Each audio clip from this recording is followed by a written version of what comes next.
लेकिन काम खानदानी किया कि 4 औरतों को उसने बुराई से बोलो ना बचा लिया। अब उन पे जितना खर्च करेगा, नबी ने फरमाया सबसे बेहतरीन सदका वो है जो तुम अपनी बीवी को खिलाते हो, बच्चों को खिलाएगा। तो ये भले 10 टेंशनों में हो यार।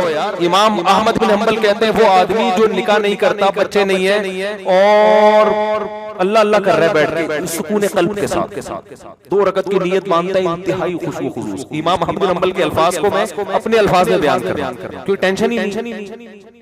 तो सुकून से 2 रकत पढ़ के रो रो के दुआएं मांग रहा है। एक ही है, कोई बीवी नहीं कोई बच्चे। दूसरा वो है जिसकी बीवी बच्चे।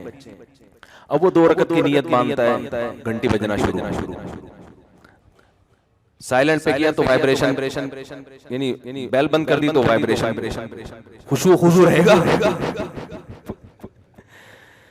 2 रकत के बाद सलाम फेर के देखा तो मैसेज आया, शादियां कर ली हैं, घर का कोई ख्याल नहीं है। अगर ये नमाजें ही पढ़नी थी तो हमें नहीं लेकर आते। आज मुझे घर वालों ने डबल रोटी के लिए भेजा। अपना वाकया बताने में कोई हर्ज नहीं, हकीकत अपना वाकया। ये मेरे भाई गवाए, ये दोस्त हैं, ये गवाए।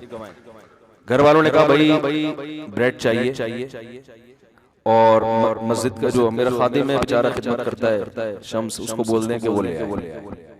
मैं बाहर निकला, भूल गया। फिर मैं घर गया, घर वालों ने कहा आपको डबल रोटी लेने के लिए भेजा। मैंने कहा बिल्कुल जहन से निकल। अब मैं गया तो देखा शम्स भाई जुम्मा नहाने के लिए घुसे।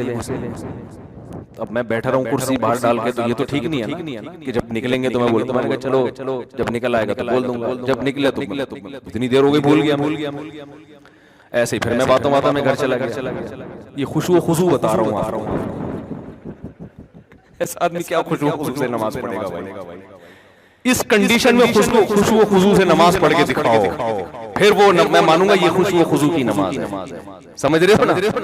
दोबारा जब मैं घर गया, तीसरी दफा हो गया, घर वालों ने कहा मैंने नाश्ता करना ही नहीं, जाओ ऐसी की तैसी। मैं एकदम उसमें आया ना, मैंने कहा ये तो यार मेरे साथ भी ऐसा होता तो हमारे भी। मैं आया, चौथी दफा नीचे आया। जैसे ही नीचे आया तो ये आप कहां से तशरीफ लाए हैं? सवाबी सही भाई आए हैं। अरे मुफ्ती साहब वहां से एक साहब, अरे वो जब आए ना करीब में मैं भूल गया।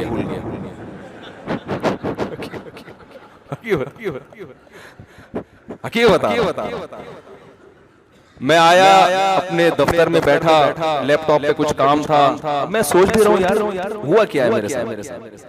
यहां तक कि 1 बजाए और जब मैंने फोन देखा तो घर वालों का फोन आ रहा था। बस जो मेरी कंडीशन है वो इनको पता है।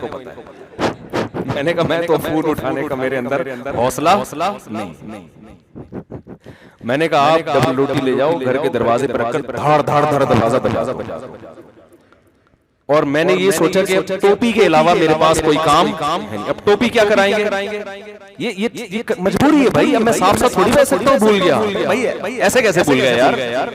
हालांकि हमारे घर का एक सेटअप बना हुआ है, महीने का राशन आता है, वो सब सेटअप बना हुआ है। कभी कभार उसकी तरतीब हटती है तो फिर एडजस्ट करना मुश्किल। गाड़ी का एक टायर अगर ज्यादा घिस जाए तो अलाइनमेंट आउट।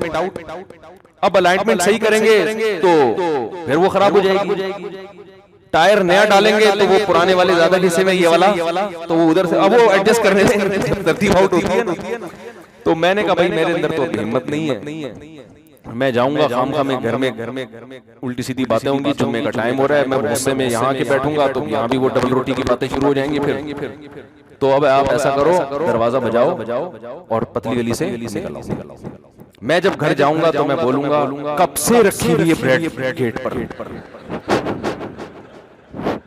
यही मेरा, इसमें झूठ नहीं है।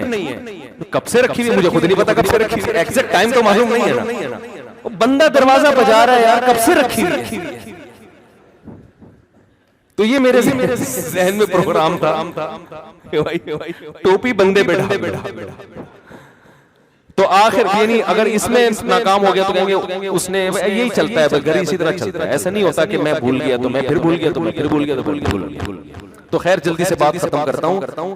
तो बस 2 रकत इमाम अहमद बिन हंबल फरमाते हैं कि जिसके बाल बच्चे हों वो उनकी फिक्र में हो, उनको खिलाने पिलाने की फिक्र में हो, उनके जिम्मेदारी पूरी करने की फिक्र में हो, तो वो उसकी 2 रकत अल्लाह उस पे सवाब उसको ज्यादा तो क्योंकि वो नेचर पे चल रहा है ना, पादरीपन थोड़ी है कि जंगलों में निकल जाओ बस अल्लाह अल्लाह करो बैठ। तो असल जो कुरान के अहकाम है ना, जिसमें विरासत का हुक्म है, सूद से बचने का हुक्म है, बहनों को विरासत देना, किसी का माल नाहक ना खाना, जो काम आपके जिम्मे लगा है वो दयानतदारी से अदा करें। तो ये काम मुसलमान पहले चूंकि कर रहा था तो तरक्की कर रहा था, अब ये काम मुसलमान ने छोड़ दिए। और अगर हम जन्नत जहन्नम को बीच से निकाल देंगे ना मेरे भाई, तो मसला ये होगा कि ये जितने हैं ना इससे भी जाएंगे। ये ऐसा नहीं हो कि चांद पे पहुंचना शुरू कर देंगे, क्योंकि हमारे लिबरल लोगों के हाथ में हमारा तालीमी निजाम है जो मजहब पे चलते ही नहीं है। तो देखो तालीमी निजाम का क्या बेड़ा गर्क किया हुआ है इन्होंने। अल्लाह ताला हमें समझने की, अमल की तौफीक अता फरमाए।